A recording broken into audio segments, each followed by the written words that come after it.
When you stop being constantly available, everything begins to shift. At first, it's subtle. Your silence isn't loud, your absence isn't aggressive. You simply step back gently, quietly, without explanation, and suddenly, the world around you changes. You start noticing who truly values you and who only valued having access to you. You see who reaches out, who respects your boundaries, who asks, "Are you okay?" and who becomes uneasy with the new you, the one no longer at their convenience. Carl Jung understood this transformation. He knew the self isn't discovered by accumulation, but by subtraction.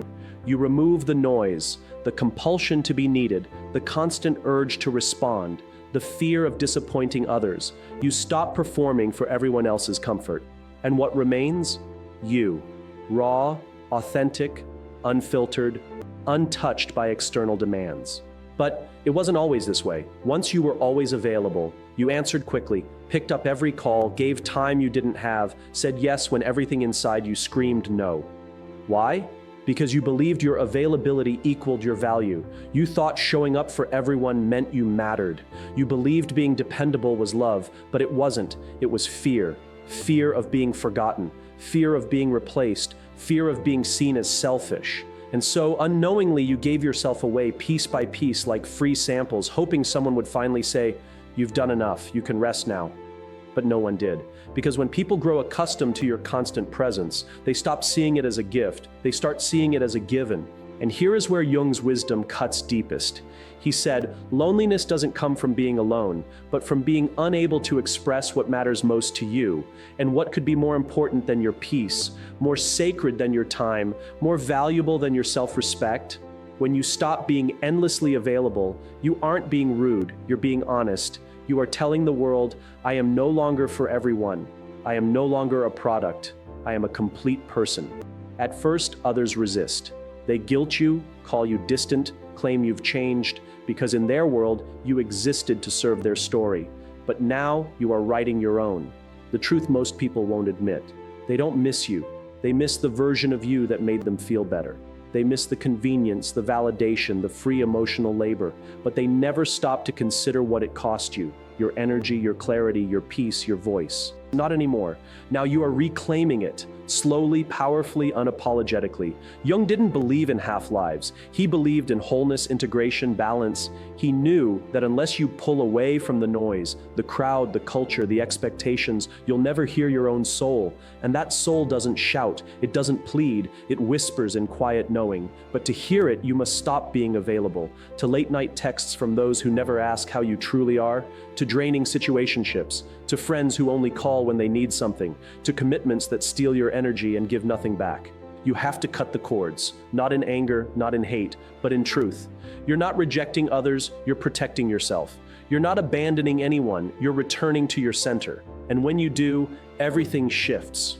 Your presence becomes weightier, your words carry more impact, your silence commands attention because people finally understand access to you was never a right, it was a privilege. When you stop being available, those who truly see you won't panic, they won't beg. They will pause, reflect, and meet you where you are, with respect, with care, with earned presence. But the rest will fall away. Let them. You are not here to be everything to everyone. You are here to be fully yourself, even if it means spending time alone. And in that stillness, you begin to rebuild, not as a reaction, but as a return. A return to boundaries, to purpose, to clarity, to truth. When you withdraw, people reveal who they truly are. It's not just the energy that shifts, the masks fall away. Friends who once had your back grow cold. Partners who claimed love drift distant. People who called daily fall silent, not from confusion, but because they are exposed. Exposed by your absence, by your boundaries, by your refusal to perform. And this is uncomfortable. Part of you still wants to explain, to clarify, to say, I'm not ignoring you, I'm protecting myself. But Carl Jung wouldn't tell you to explain. He would tell you to observe. Observe what people do when they no longer have instant access. Observe who respects the pause and who resents it. Observe what rises in you when you step back. The guilt, the fear, the urge to people please one more time. And that is the work. This isn't just about cutting people off, it's about confronting the part of you addicted to being needed, that version of you who gained validation through overgiving, who felt important only when others depended on you. That wasn't love. That was survival. You needed to feel useful because you feared you weren't lovable. You gave too much because you didn't know how to receive. You were always there for others because you were never fully there for yourself. Now, you are. Now you sit in the silence. Now you face the discomfort of not being the hero in someone else's story. Now you ask the deeper question Jung would have forced you to ask. Who are you without the role? Who are you when you stop performing helpfulness? When you stop responding just to keep the peace? When you stop sacrificing your needs for people who never asked what they were? This is the individuation process, the journey back to self. It's messy, it's lonely, it will cost you parts of your life you once believed permanent, but it is worth it, because when you stop being available, you begin to become visible, not to others but to yourself. You hear the voice you silenced, you feel the fatigue you ignored, you understand why certain conversations left you drained, why certain rooms felt heavy, why certain people never truly saw you, only the version of you that served them. And once you see that, you can't unsee it. You can't unsee the friend who only calls to unload. You can't unsee the pattern of saying yes, only to immediately resent it. You can't unsee the life you built to keep everyone else comfortable, while you slowly vanished within it. So now you reclaim it, not by fighting, not by forcing, but by retreating. Carl Jung taught that wholeness doesn't come from fixing everything around you. It comes from integrating what's within. And what's inside you right now? Exhaustion. From always being the strong one, from answering every call, from holding space for those who never held it for you, from being on all the time, from being present when you weren't truly there. The deeper exhaustion isn't from them, it's from betraying yourself. Every time you said yes when you meant no, every time you swallowed your truth to avoid disappointing someone, every time you kept the peace while quietly destroying yourself. But not anymore. Now you move differently. You don't explain your silence. You don't rush to reply. You don't apologize for needing space because your time is no longer up for auction. Your presence is no longer free. This confuses people because you train them to expect the old you, the always available you, the always listening you, the always accommodating you.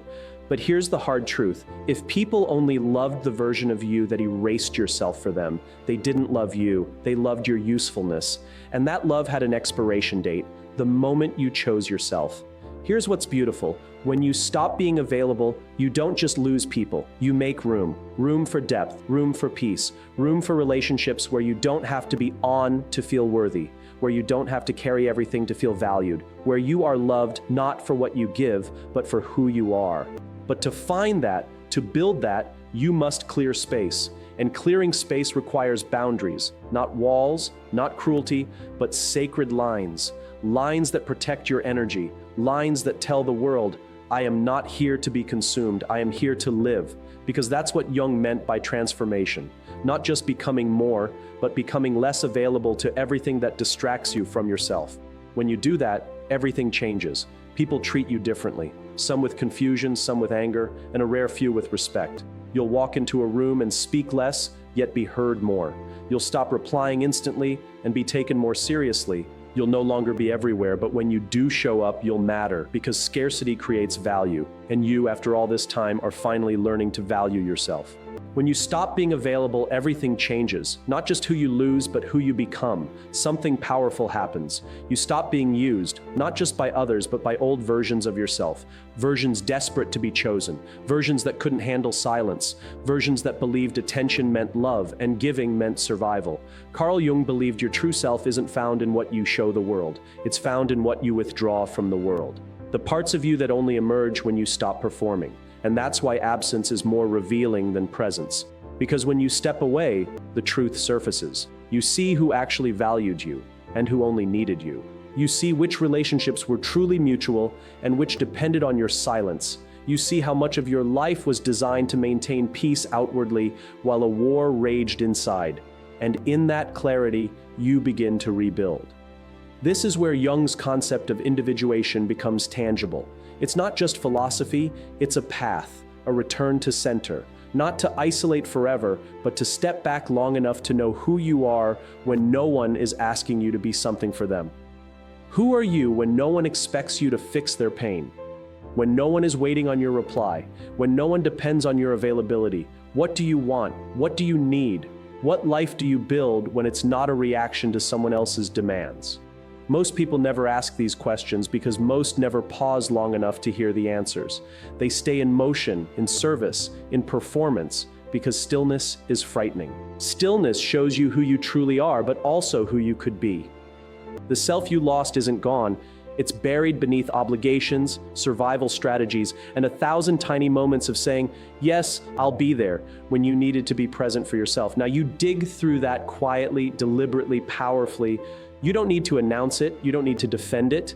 True change doesn't require approval, it requires integrity. Integrity means you stop abandoning yourself for connection. You stop leaking your peace into those who never earned it. You stop trading your presence for scraps of appreciation. You begin to operate differently. You don't respond instantly. You don't fill every silence. You don't explain why you're unavailable. Because explanations were always forms of guilt, and guilt is no longer your compass. Your compass is clarity. Now you wait, you watch, you choose, not from urgency but from alignment. In that slowness you become rare, people feel it, your energy shifts. You walk into a room and command space, not with volume but with presence.